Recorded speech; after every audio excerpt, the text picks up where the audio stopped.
好，今日同大家分享一間咖啡店，佢叫做柏咖啡，唔知係咪柏，係咪讀柏呢？唔知啊，有嘅啦。咁呢間咖啡店有咩特色呢？咁我搜咗下美團，咁基本上佢係比較少數喺廣州市區入邊有呢一個-86度嘅 dirty 可以飲嘅。咁我就去試咗一下啦，味道係真係好出嘅。我唔知係咪因為佢啲豆嘅問題，定係因為話嗰個-86度嘅問題啦。畢竟我飲咖啡唔算好資深嘅啫，但係應該兩者都有啲關係嘅。咁首先理清一下呢，就我對飲咖啡嘅味覺呢，就未至於飲到話可以飲到入邊有咩味、有咩風味嗰啲，我係飲唔到嘅。我飲完呢一杯-86度嘅 dirty 之後呢，我係 feel 到有邊啲味嘅。-86度嘅 dirty 係有啲料到嘅。咁就簡單分享下佢間咖啡店啦。個 feel 係幾好嘅，較復古嘅風格。咁佢亦都有兩個露台嘅。按照方位嚟計呢，咁佢其中一個露台呢係可以睇到日落嘅。即係如果天氣好嘅話，我嗰日去嘅話就天氣就陰天嘅，所以就睇唔到日落嘅。咁佢最入邊呢，好似係可以教人煮咖啡嘅。詳細冇問啦，但係佢寫住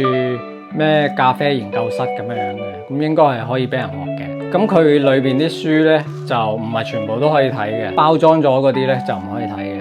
佢冇包裝啲你可以攞嚟睇嘅。咁整體嘅感覺呢，就如果你係節假日去呢，就比較多人，係比較嘈嘅，因為佢啲背景聲啊，同埋啲人講嘢嘅聲啊，就算嘈嘅。咁如果你係1到5嘅工作日呢，就還好嘅。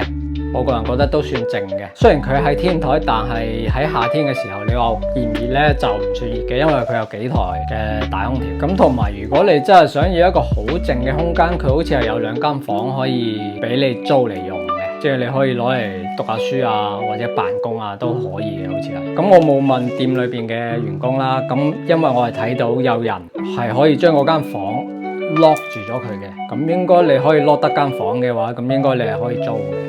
如果你唔租嘅，點攞到間房？